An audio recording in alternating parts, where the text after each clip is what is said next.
Ya, pagi hari ini kita sungguh mengalami, saudara, Tuhan menjamah setiap hati kita. Ada roh Tuhan di tengah-tengah kita. Amin. Pertemuan itu penting atau tidaknya bergantung dengan apa, saudara? Bergantung siapa yang datang, saudara. Ya, pertemuan itu penting atau tidaknya bergantung apa? Bergantung siapa yang datang, saudara, ke pertemuan itu. Betul, saudara? Kalau saudara pagi ini percaya Tuhan Yesus Kristus hadir datang di tengah-tengah kita. Anda orang-orang yang luar biasa, saudara. Kita akan mengalami lawatan Tuhan. Amin. Ya, puji Tuhan, kali kedua saya ada di tempat ini. Terima kasih buat para pemimpin yang memberikan kepercayaan. Ya, nama saya Sandy Sujak, saudara. Saya istri dari Bapak Doni, punya 3 putri, Vania, Vanessa, dan Valerie. Kami melayani jemaat Tuhan di Victory Church yang ada di daerah Ciputat, Lebak Bulus, ya saudara. Dan sehari-harinya kami juga mengelola sebuah sekolah Citra Anak Bangsa Christian School yang ada di daerah Kalimalang. Dan kami ada website saudara di www.lebihDariPemenang.com. Saudara antusias pagi ini? Ya, saudara antusias? Saudara tahu arti kata antusias? Ya, entos. Saudara tahu en itu di dalam, tos itu Tuhan. Jadi saya percaya orang yang di dalamnya ada Tuhan, pasti hidupnya penuh dengan semangat. Amin. Kalau di dalam hidup saudara dan saya ada Kristus Yesus, kita akan memiliki selalu semangat dan antusias. Haleluya, saudara. Saya akan bawakan satu topik, saudara, tentang judulnya apa, kita baca sama-sama. 2 pohon di Taman Eden. Kita baca dulu ya ayatnya ya. Sama-sama yuk. 2, 3. Selanjutnya, Tuhan Allah membuat taman di Eden. Tadinya namanya bukan Taman Eden, tapi Taman di Eden. Eden bicara hadirat Tuhan. Eden bicara tentang kesukaan. Saudara dan saya ketika kita berada dalam hadirat Tuhan, kita dipenuhi oleh sukacita. Amin. Kita dipenuhi oleh kesukaan, saudara. Makanya begitu manusia keluar dari hadirat Tuhan, hidupnya hampa. Dan tidak ada sukacita dan tidak ada kebebasan. Oleh sebab itu saudara dan saya, kita ditetapkan untuk hidup di dalam hadirat Tuhan. Amin. Di sebelah timur, disitulah ditempatkannya manusia yang dibentuknya itu. Lalu Tuhan Allah menumbuhkan berbagai-bagai pohon dari bumi yang menarik dan yang baik untuk dimakan buahnya. Dan pohon kehidupan di tengah-tengah taman itu serta pohon pengetahuan tentang yang baik dan yang jahat. Pertama pohon kehidupan, yang kedua pohon tentang pengetahuan yang baik dan yang jahat. Kita lihat sama-sama, bersama-sama kita baca. Lalu Tuhan Allah memberi perintah ini kepada manusia. Semua pohon dalam taman ini boleh kau makan buahnya dengan bebas. Kalau saudara berpikir hidup di dalam kekristenan tidak bebas, tidak boleh ini, tidak boleh itu dusta saudara, amin. Kalau Anda dan saya hidup sungguh-sungguh di dalam kebenaran firman Tuhan, Tuhan katakan kita bebas. Amin saudara. Ya, kita baca selanjutnya. Oke, sebentar ada masalah dengan ininya. Oke, lanjut, 2, 3. Tetapi pohon pengetahuan tentang yang baik dan yang jahat itu, janganlah kau makan buahnya. Sebab pada hari engkau memakannya, pastilah engkau mati. Setelah saya membaca dan terus merenungkan ayat ini saudara, kami sharing suami istri, saya akhirnya dan suami muncul gitu saudara, satu pertanyaan. Ya, setelah ayat ini kami renungkan. Pertanyaannya seperti ini saudara. Kita lihat sama-sama. Ya, kita baca yuk. 2, 3. Mengapa Tuhan menciptakan pohon pengetahuan yang baik dan yang jahat? Ada yang mau menjawab pagi ini bukan salah, bukan benar. Ya, mengapa saudara Tuhan menciptakan pohon pengetahuan yang baik dan yang jahat? Sedangkan Tuhan tahu kalau manusia memakannya pastilah engkau mati. Berarti Tuhan tahu nggak kalau satu hari manusia itu akan makan pohon itu dan mati? Tahu saudara, Dia Maha tahu, amin. Tapi pertanyaannya mengapa Tuhan ciptakan pohon itu? Saya renungkan dan saya bayangkan saudara. Ataupun ya, kalau Tuhan memang mau ciptakan pohon pengetahuan yang baik dan yang jahat. Dan kalau sampai manusia itu makan dan mati, kenapa Tuhan tidak jaga gitu loh, ekstra pohon itu saudara. Saya bayangkan ya, pohon itu kenapa sih tidak dikasih duri-duri yang banyak gitu ya. Sehingga pada waktu manusia itu mau ambil pohon itu, buah itu saudara, dia ada sedikit takut gitu ya, oh banyak duri. Kayak rumah-rumah mewah di Jakarta ya, dikasih duri-duri yang banyak, beling-beling yang banyak. Tapi apakah Tuhan kasih pagar berduri di sekeliling pohon itu? Tidak saudara. Lalu saya merenungkan lagi, Tuhan? Apa Tuhan kurang malaikat gitu ya? Begitu banyaknya malaikat Tuhan, kalau Tuhan tahu satu hari manusia akan ambil dan makan buah itu dan mati. Kenapa Tuhan tidak jaga satu aja malaikat Tuhan di pohon itu? Ya, mungkin malaikat itu bersembunyi saudara. Ya, dia mengumpat dan pada waktu Adam, Hawa terlebih dahulu mau ambil buah itu. Malaikat itu loncat dan berkata, nah lo, kamu ketahuan. Ya saudara kayak lagunya saudara ya. Dikagetin gitu kayak polisi di Jakarta ya. Di Indonesia ini suka ngagetin saudara ya. Saudara jangan tegang-tegang, makanya relax aja ya. Supaya otak kita bekerja dengan lebih baik. Amin. Ya. Nah saudara, tapi itu pun tidak Tuhan lakukan. Setuju saudara? Tidak ada satupun malaikat yang disuruh jaga tuh pohon saudara. Ya. Sampai akhirnya memang satu ketika Hawa terlebih dahulu tergoda oleh ular. Dan dia mengambil saudara buah itu. Dan memakannya dan dia berikan kepada Adam. Pertanyaannya saudara, mengapa Tuhan menciptakan pohon pengetahuan yang baik dan yang jahat? Ini jawabannya saudara. Katakan karena pilihan. 2, 3. Pilihan. Kita baca sama-sama saudara. Ganti kata Anda dengan saya. Siap saudara? Ya, 2, 3. Hidup saya ditentukan oleh pilihan saya. Saudara percayakan hal itu? Saudara ada di tempat ini, di gereja ini pagi ini karena pilihan siapa? Karena pilihan siapa Bapak Ibu? Saudara pakai baju yang Bapak Ibu pakai, saudara pakai karena pilihan siapa? Saudara saat ini menikah dengan pasangan hidup yang saudara jalani hari lepas hari itu karena pilihan siapa? Saudara ada di perusahaan di mana tempat saudara bekerja itu karena pilihan siapa? Saudara memilih jadi pengusaha dan punya satu usaha itu karena pilihan siapa? Saudara lihat, hidup saya ditentukan oleh pilihan saya. Ya. Makanya Tuhan izinkan ada pohon pengetahuan yang baik dan yang jahat karena hidup itu pilihan. Sekali lagi katakan, hidup saya ditentukan oleh pilihan saya. 2, 3. Hidup saya ditentukan oleh pilihan saya. Tapi ada yang berbisik kepada saya, aduh Bu Pendeta, habis gak ada pilihan sih. Ya. Nah itu saudara, gak ada pilihan juga akhirnya harus memilih ikut saudara ya. Ikut-ikutan itu juga pilihan saudara. Oleh sebab itu, kalau saudara memutuskan pagi ini untuk menjadi umat Tuhan yang sungguh-sungguh kepada Tuhan, itu juga pilihan saudara. Karena begini saudara, di dalam satu ibadah saudara, di jam yang sama, waktu yang sama, WL-nya sama, pembicaranya sama, semua sama pokoknya saudara ya. Khotbah yang sama, ayat yang sama. Tapi mengapa begitu kita keluar dari tempat ibadah, ada yang berubah, ada yang tidak? Itu persoalannya saudara. Ya, ada yang mengalami berkat Tuhan, ada yang mengalami mujizat Tuhan, ada yang mengalami pertumbuhan rohani yang begitu luar biasa. Tapi ada yang biasa-biasa saja saudara. Saya mau katakan pagi ini, hidup kita ditentukan oleh pilihan kita. Ya, supaya saudara mengerti pagi ini, tidak ada satupun kejadian yang kita alami tanpa kita memilih. Semuanya kita diberi kesempatan untuk memilih. Yang tidak bisa kita pilih adalah kita lahir di bangsa mana, kita lahir di keluarga mana. Itu tidak bisa kita pilih. Bentuk wajah seperti apa kita tidak bisa memilih. Itu sudah kedaulatan Tuhan saudara. Terlepas dari semuanya itu, saudara dan saya diberi kesempatan untuk membuat satu pilihan. Kita lihat sama-sama, kita baca ya statement ini. 2, 3. Kuasa yang terbesar yang Tuhan berikan hanya kepada siapa?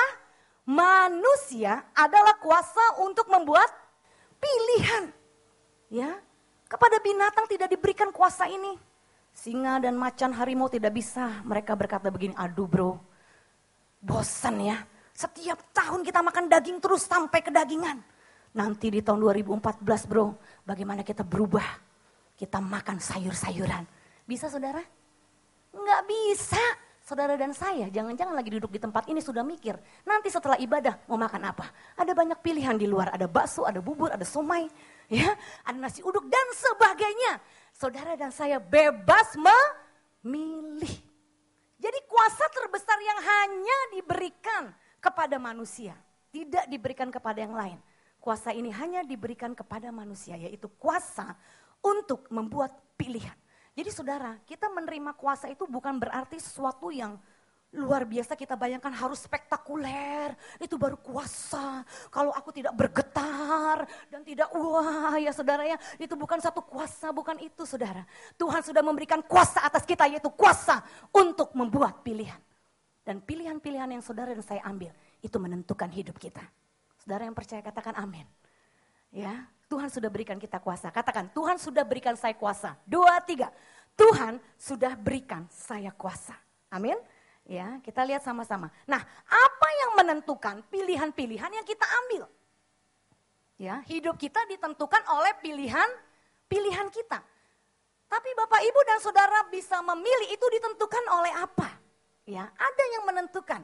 Yang membuat kita akhirnya membuat satu pilihan dalam hidup kita. Sangat ditentukan oleh apa? Kita katakan sama-sama 2, 3.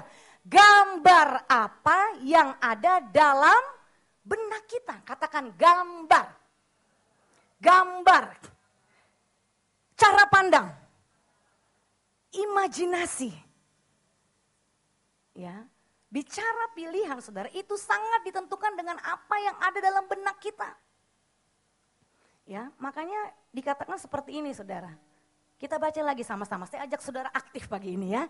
2, 3, kita akan memilih dan melangkah, bergerak menuju ke tempat yang kita lihat di dalam benak kita. Sekali lagi supaya Anda rema pagi ini ya.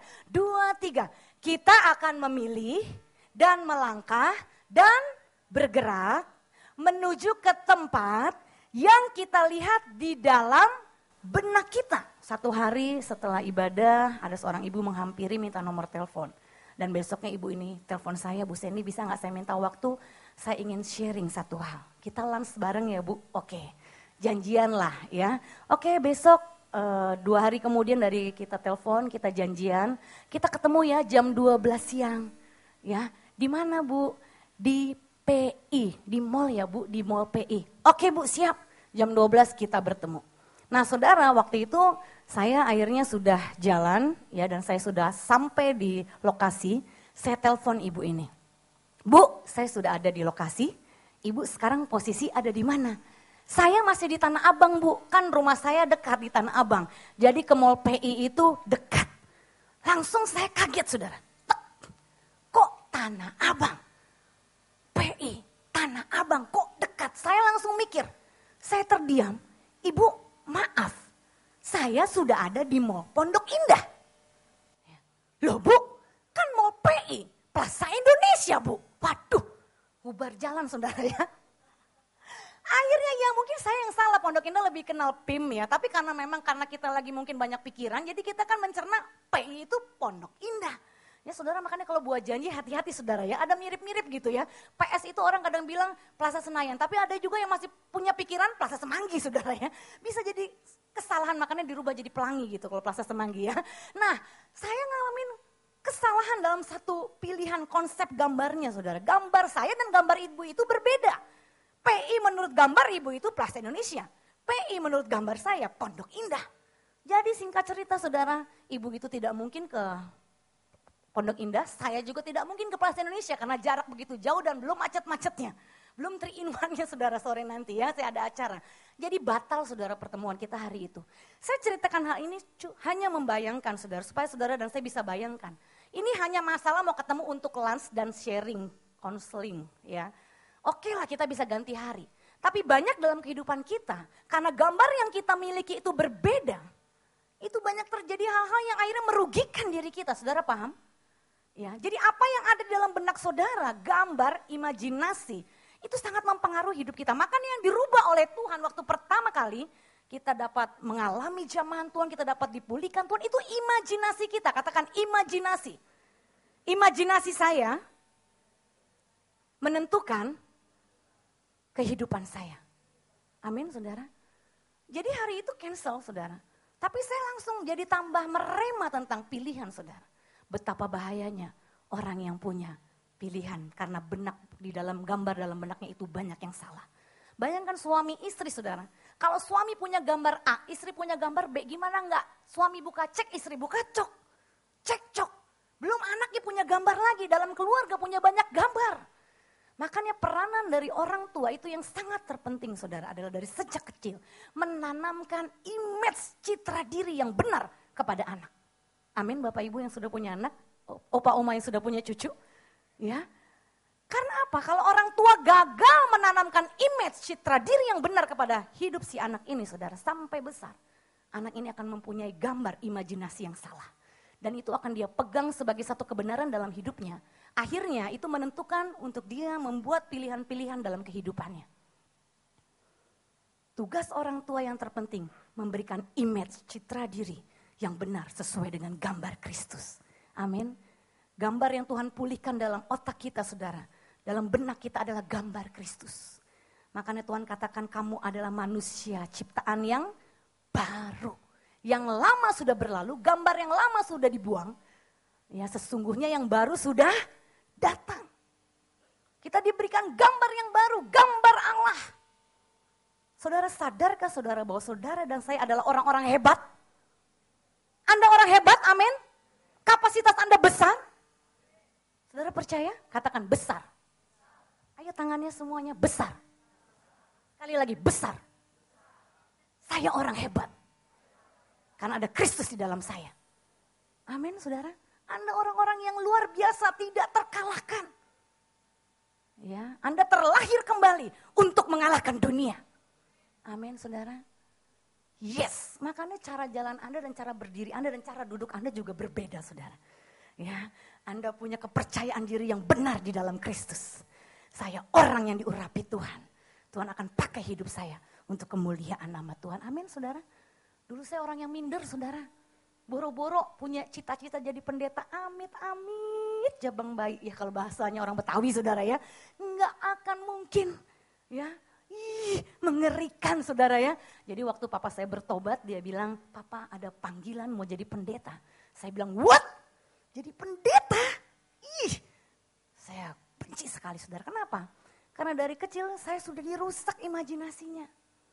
Saya lihat banyak pendeta hidupnya susah, anak pendeta banyak yang stres, ya tertekan, banyak tuntutan, ya. Kalau anak jemaat nyolong, ya oke lah. Tapi anak pendeta nyolong, dihakimi langsung saudara, ya langsung habis dihajar. Ada anak teman saya anak pendeta digantung saudara, sama papanya di atas pohon diikat saudara, mengerikan. What? Jadi pendeta? Tadinya background papa saya pengusaha, jadi pendeta. Aduh, shock saudara ya. Tapi puji Tuhan, Tuhan sanggup memulihkan imajinasi kita. Otak kita saudara sehancur apapun, Tuhan sanggup memulihkannya. Amin. Waktu teman saya pergi ke Jerman, dia ikut tentang satu pelajaran tentang otak, seminar tentang brain, tentang otak. Satu kebenaran yang dia sharekan ke saya bahwa dia katakan bahwa otak kita itu tidak diciptakan untuk kekerasan. Otak kita tidak diciptakan untuk pelecehan. Ya, makanya anak-anak yang bertumbuh dengan kekerasan, dengan pelecehan, dengan cara didik yang tidak benar, saudara, otaknya rusak. Waktu saya dikasih lihat gambar otaknya, saudara, itu kurus, syaraf-syarafnya jadi kecil-kecil, saudara. Ya, kenapa? Karena sudah dirusak. Otak kita satu, didesain Tuhan, diberikan Tuhan untuk satu hal, menerima kasih. Makanya ketika saudara dan saya menerima kasih sejati, kasih Bapa di surga, hidup kita dipulihkan.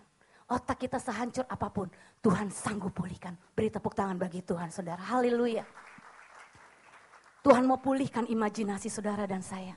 What you see is what you get. Apa yang saudara lihat dalam benak saudara, di tempat itulah, kesitulah kita akan menuju saudara. Tuhan mau murnikan kita, Tuhan mau pulihkan hidup kita. Saudara percaya akan hal itu? Amin. Ya, saya percaya saudara hari-hari ini Tuhan sedang rombak cara berpikir kita. Makanya pertobatan dimulai dari metanoia, perubahan pikiran, cara berpikir. Ya, karena cara berpikir kita waktu kita berubah dikuasai firman Tuhan, maka hidup kita akan membuat pilihan-pilihan yang sesuai dengan kehendak Tuhan.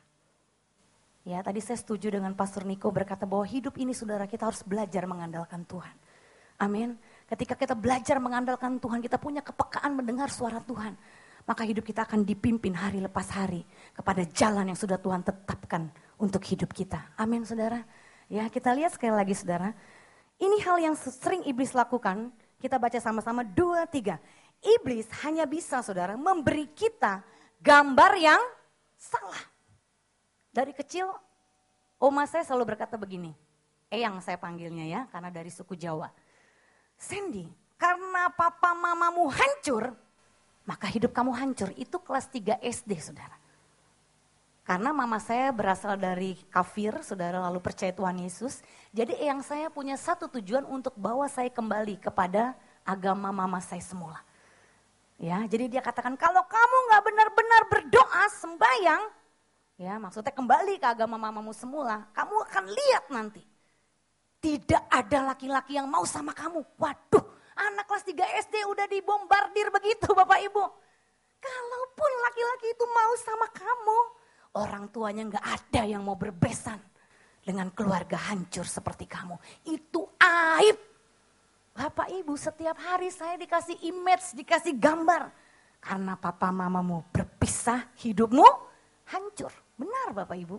Jadi saya punya imajinasi begini, oh papa mama saya berpisah, papa mama saya bermasalah, berarti hidup saya hancur. Apa begitu yang firman Tuhan katakan? Tidak. Makanya Bapak Ibu, kalau Bapak Ibu mendengar apapun dalam hidup ini, disortir, difilter dulu. Jangan iya semuanya saudara. Jangan apa-apa diamenkan, cerna dulu. Amin Bapak Ibu. Saya waktu itu tidak ada kekuatan iman saudara untuk mencerna, karena masih anak-anak, belum cukup bimbingan. Jadi saya terima mentah-mentah, amin, amin. Sejak kelas 5 SD, benar saudara, hidup saya sudah hancur, sudah rusak. Begitu punya masalah cari rokok. SMP begitu punya masalah cari obat-obatan, minuman keras, pesta pora saudara. Wah kelabing. SMA apalagi, tiap malam hidup di kelabing. Benar-benar apa yang saya lihat di dalam benak saya, bahwa hidup saya sudah hancur, itu terjadi. Hidup saya hancur beneran saudara.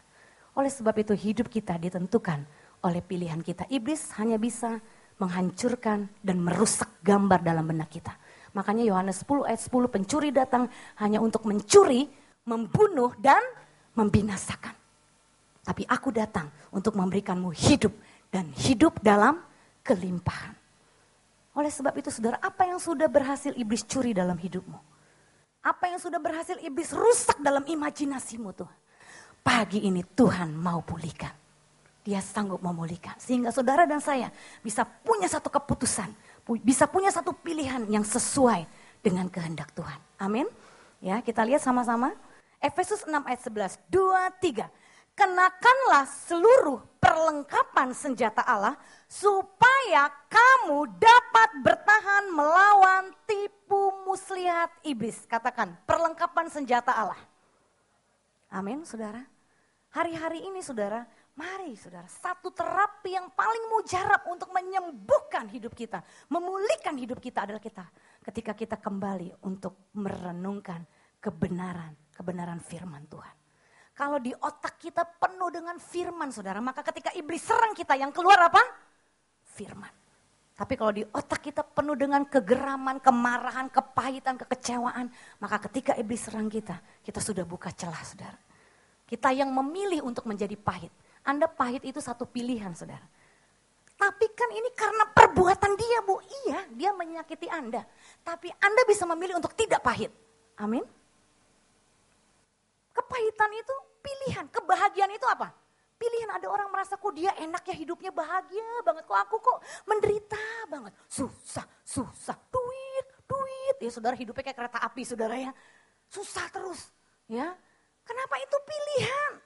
Mental kita sudah dirusak karena imajinasi kita berhasil dirusak oleh iblis. Ya. Tapi ketika kita kembali kepada kebenaran firman Tuhan, hidup kita, otak kita, hati pikiran kita dikuasai firman. Makanya saudara jangan main-main dengan yang namanya kebenaran firman Tuhan saudara. Apapun itu bisa terjadi karena kita percaya kepada kebenaran firman Tuhan. Amin. Kita dipulihkan dari cara berpikir yang salah. Begitu Anda mengalami kekurangan, Anda katakan langsung, Tuhan adalah gembalaku. Takkan kekurangan aku. Ia membaringkan aku di padang yang berumput hijau. Ia membimbing aku ke air yang tenang. Ia menyegarkan jiwaku. Amin saudara.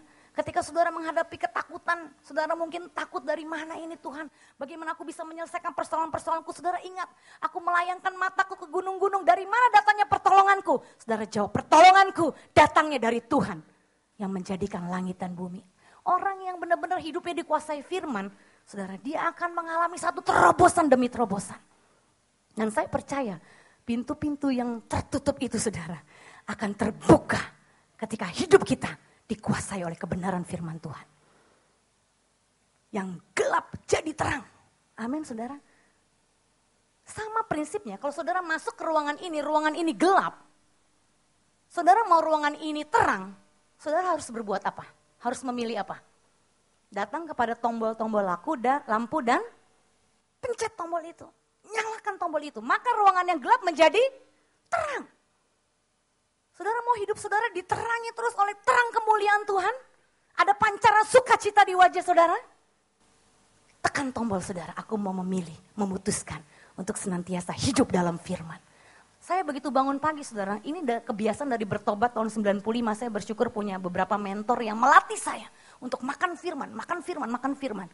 Makanya saya pernah 3 tahun awal saya bertobat, saya puasa 10 hari saudara. Ini bukan untuk menyombongkan atau apapun, saya cerita pengalaman bagaimana Tuhan pulihkan dari keadaan yang hancur.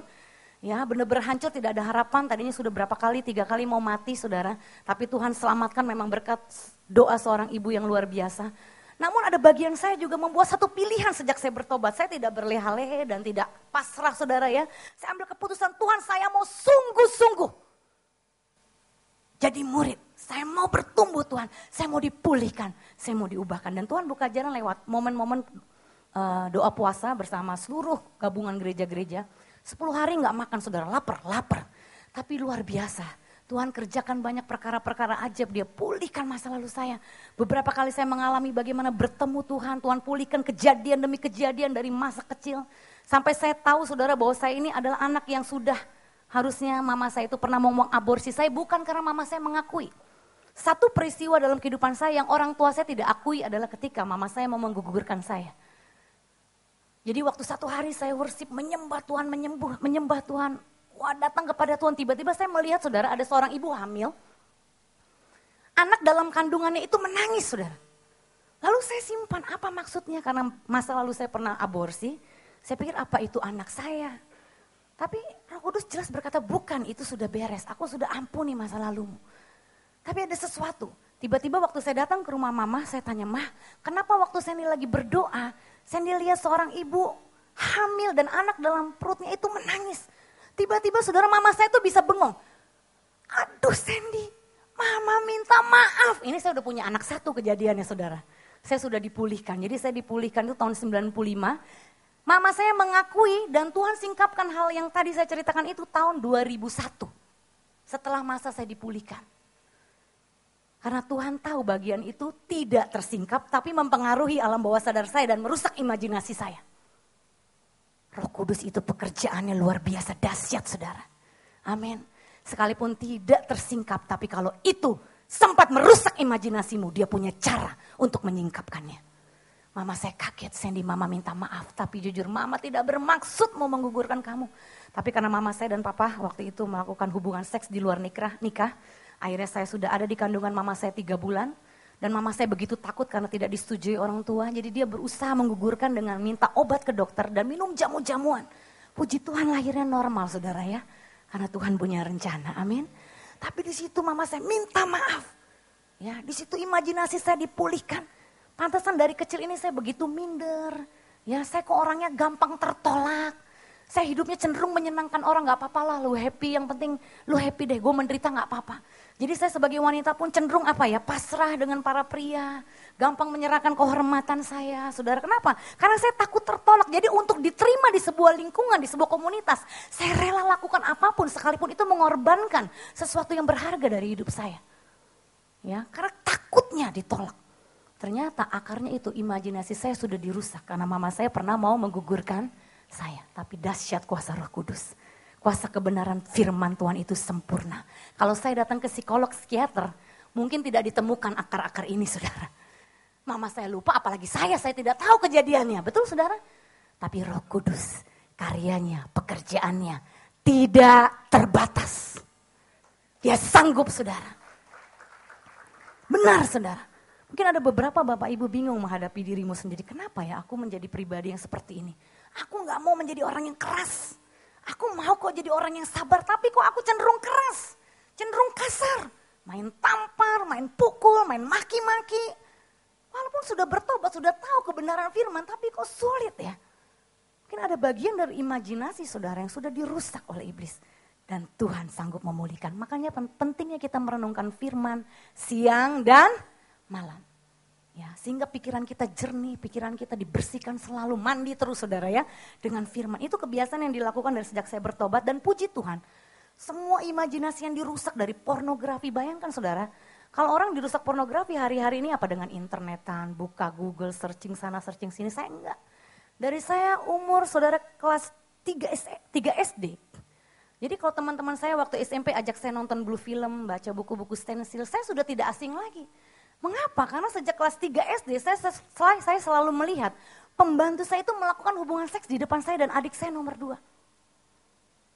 Dan setiap punya pembantu, saya ingat 3 kali punya pembantu namanya aja sampai hafal saudara ya.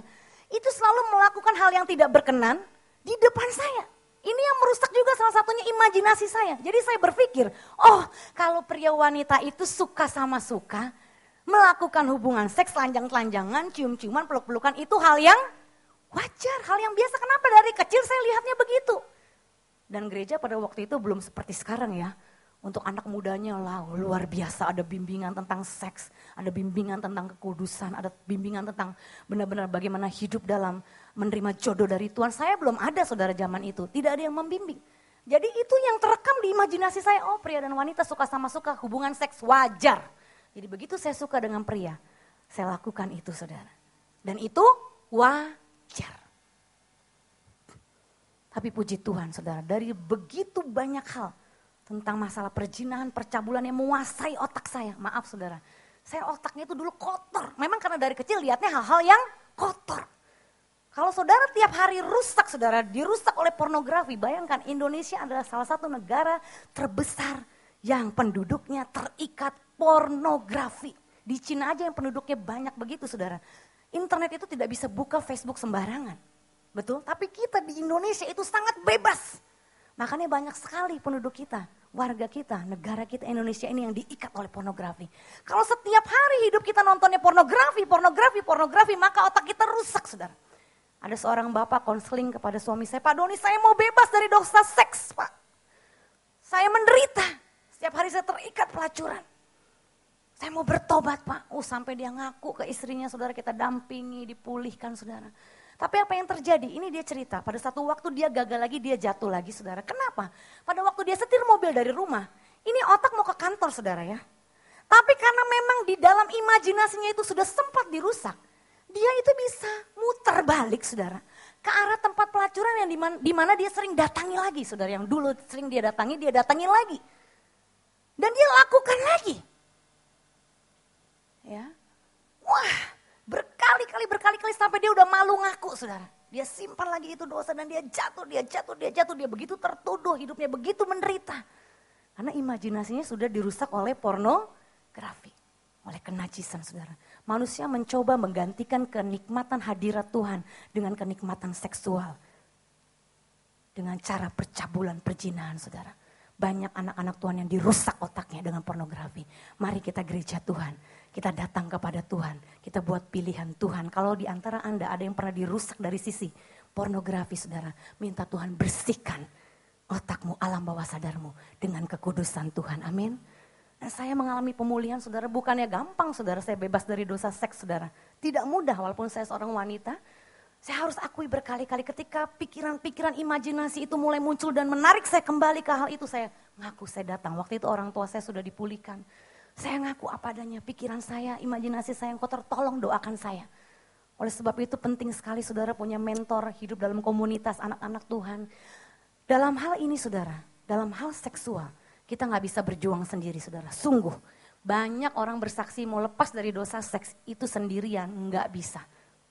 Saya alami saudara, selama saya masih berjuang sendiri juga tidak bisa. Itu bagikan kita tuh dalam lumpur, mau keluar. Waktu kita bergerak bukan keluar, tapi makin tenggelam. Kenapa? Karena dosa seks itu seperti ini saudara. Kalau kita sudah terikat, itu kan akal sehat hilang. Makanya tidak ada bedanya manusia dengan binatang. Kalau sudah terikat dengan dosa yang satu ini, jangan main-main saudara. Tapi kalau saudara akui, pertama mulai akui dengan Tuhan, kedua Tuhan pasti akan menuntun saudara untuk punya teman yang tepat, pria dengan pria, wanita dengan wanita. Ya, itu seperti botol Coca-Cola waktu kita buka, itu namanya busanya langsung, betul saudara? Tapi waktu kita akui busa itu lama-lama kita lihat apa? Akan menurun, betul? Keinginan ada, tapi tidak ada semangat untuk melakukannya. Tidak ada kekuatan untuk melakukannya, malah kita punya kekuatan untuk tidak melakukannya. Waktu saya latih ini hidup dalam firman, Tuhan memulihkan otak saya dari hal-hal yang pornografi, saudara. Dari keterikatan-keterikatan masa lalu. Dia pulihkan. Saya akui itu turun, saudara. Ada keinginan, ada. Tapi tidak ada kekuatan untuk melakukannya. Justru sebaliknya, saya menganggap itu bukan gue banget deh. Dulu saya hidup di sana, tapi begitu saya sudah keluar, saudara, itu bukan saya. Saya anak Allah yang sudah dikuduskan oleh darah Yesus. Saya hidup kudus. Dan tidak ada kebahagiaan tanpa kekudusan. Yang percaya beri tepuk tangan buat Tuhan. Haleluya. Saudara mau hidup saudara bahagia? Tidak ada kebahagiaan tanpa kekudusan. Suami istri, kuduskan ranjang pengantinmu. Bawa serta Tuhan dalam rumah tanggamu. Hadirkan Tuhan dalam ranjang pengantinmu. Pastikan Tuhan berdiam bersamamu sebagai hubungan pasangan suami istri yang harmonis, indah di dalam Tuhan. Amin saudara. Mari kita jaga mulai dari rumah tangga kita. Ya, iblis hanya bisa memberikan kita gambar yang salah saudara. Nah, apa yang membentuk gambar dan cara pandang kita saudara? Kita lihat apa yang kita dengar dan percayai itu membentuk cara pandang kita. Makanya iman itu timbul dari pendengaran akan firman Tuhan. Apa yang saudara dengar? Saya sejak bertobat setiap hari dengar. Saya ciptaan yang baru, saya berharga, saya orang yang diurapi Tuhan. Tuhan punya rencana yang indah atas hidup saya ketika saya berdoa. Saudara coba lakukan ini, saudara. Ketika saudara datang kepada Tuhan, pasti Tuhan bicara di hati saudara. Anakku, aku mengasihimu. Jangan takut anakku, aku berada bersamamu. Amin saudara. Kita dengar terus. Firman Tuhan.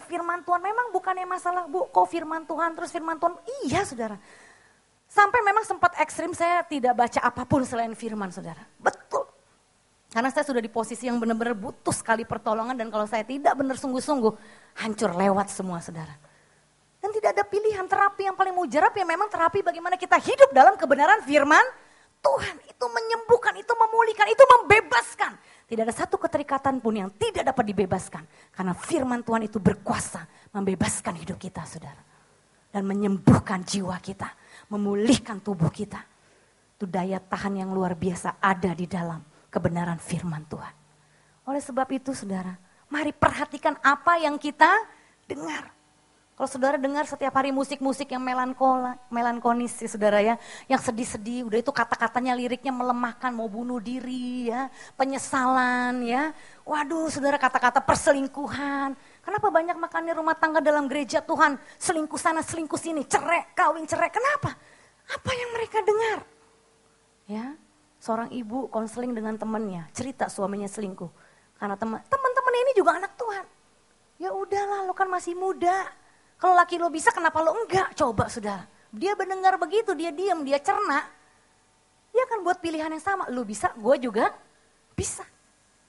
Kenapa? Karena imajinasinya dirusak saudara. Dengan apa yang dia dengar. Apa yang kita dengar itu jadi iman saudara. Amin. Dan iman itu kalau yang kita dengar negatif jadi terbalik. Dan bisa terjadi. Ya, oleh sebab itu saudara pastikan kita selalu senantiasa mendengar kebenaran firman Tuhan. Kalau saudara yang punya mobil ya, motor atau apapun saudara upayakan. Download khotbah-khotbah, saya biasakan. Bisa 3-4 khotbah, saya dengar berulang-ulang. Kalau saya lagi benar-benar diberkati oleh satu kebenaran, saya dengar berulang-ulang. Kalau saya lagi baca buku ini satu nih, benar-benar luar biasa nih. Mengubah cara berpikir saya baca terus. Kita hanya berubah karena dua hal saudara. Pertama, dengan siapa kita bergaul. Kedua, buku apa yang kita baca. Itu mencetak ya imajinasi kita. Waktu kita renungkan firman, kita baca buku-buku rohani, kita dengar-dengar khotbah, kita dengar-dengar pujian saudara.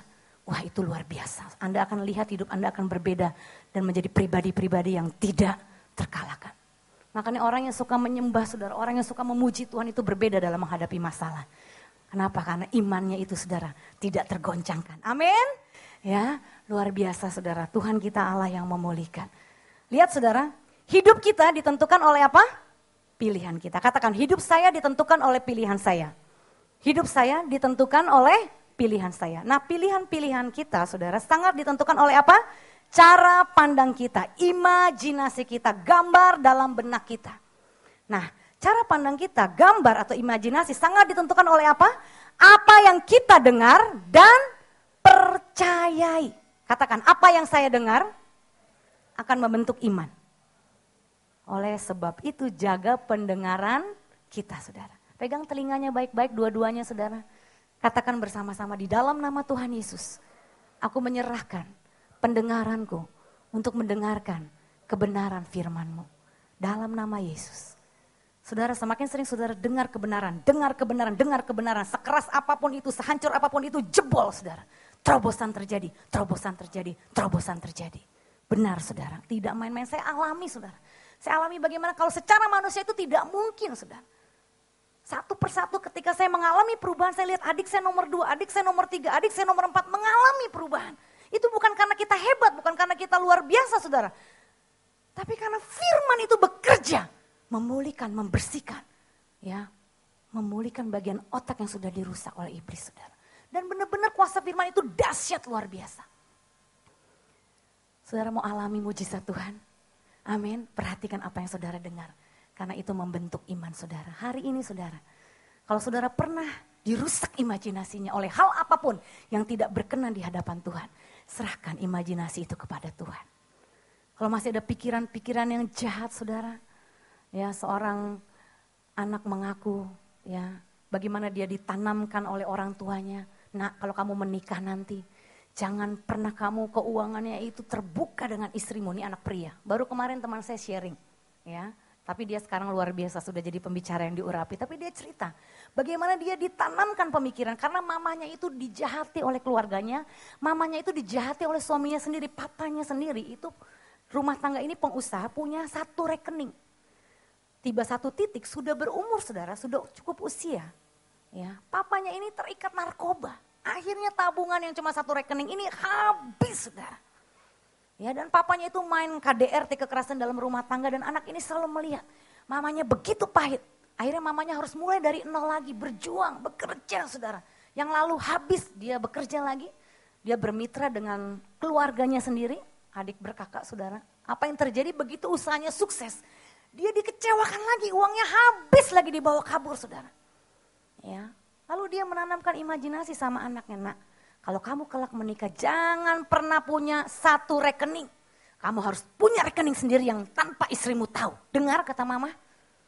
Itu setiap hari sudah dikasih imajinasi itu. Kamu tidak akan pernah tahu bahwa satu hari istrimu akan berbuat apa sama kamu. Waduh, anak ini enggak mah, saya sudah bertobat, saya sudah berubah. Saya percaya, saya jaminkan masa depan saya sama Tuhan. Kamu masih anak-anak, gak dengar-dengar sama orang tua. Mamanya marah. Dan benar dari mamanya di luar kota, anaknya di Jakarta, setiap hari ditelepon mamanya hanya ingatin itu. Udah buka rekening nak, udah buka rekening, itu karena mamanya trauma saudara. Kamu gak akan pernah tahu nanti istrimu akan berbuat apa sama kamu. Buktinya papamu, waduh terus saudara. Tapi puji Tuhan ya, pria ini mendengar selalu kebenaran firman Tuhan, amin. Akhirnya dia tetap saudara tidak melakukan apa yang mamanya suruh karena itu tidak sesuai dengan kebenaran firman. Jadi saudara, kalau Anda dipenuhi otaknya dengan kebenaran firman, nanti ada hal-hal negatif yang Anda dengar, Anda peka. Amin. Katakan peka. Oh, ini bukan dari Tuhan. Amin. Anda dengan sikap yang baik, ya, Anda katakan tidak, maaf, ya. Anda mudah sekali akhirnya membuat satu pilihan. Ini iya, ini tidak. Ya, kalau dulu buat keputusan susah banget, tapi begitu kita terus isi otak kita dengan kebenaran firman, lama-lama ada seperti apa? Pencerahan. Amin. Ada hikmat Tuhan menyertai kita. Karena firman Tuhan itu bertumbuh dan berbuah dalam hidup kita. Amin. Dan kau tidak perlu takut saudara, kalaupun saudara sampai salah buat keputusan, Tuhan akan campur tangan dalam kesalahan kita. Dia sanggup mengubah kesalahan kita menjadi kebaikan. Amin saudara. Hari ini saudara, apapun yang pernah dirusak oleh iblis di masa lalumu, imajinasimu, datang kepada Tuhan, serahkan kepada Tuhan. Ya, didikan-didikan orang tua yang saudara tahu persis itu tidak berkenan di hadapan Tuhan, serahkan Tuhan, aku lebih percaya kepada kebenaran firman-Mu. Dan hari ini Tuhan aku memilih untuk taat kepada kebenaran firman-Mu, karena aku percaya Engkau yang menyuruh dan aku mau taat Tuhan. Amin saudara, mari kita bangkit berdiri.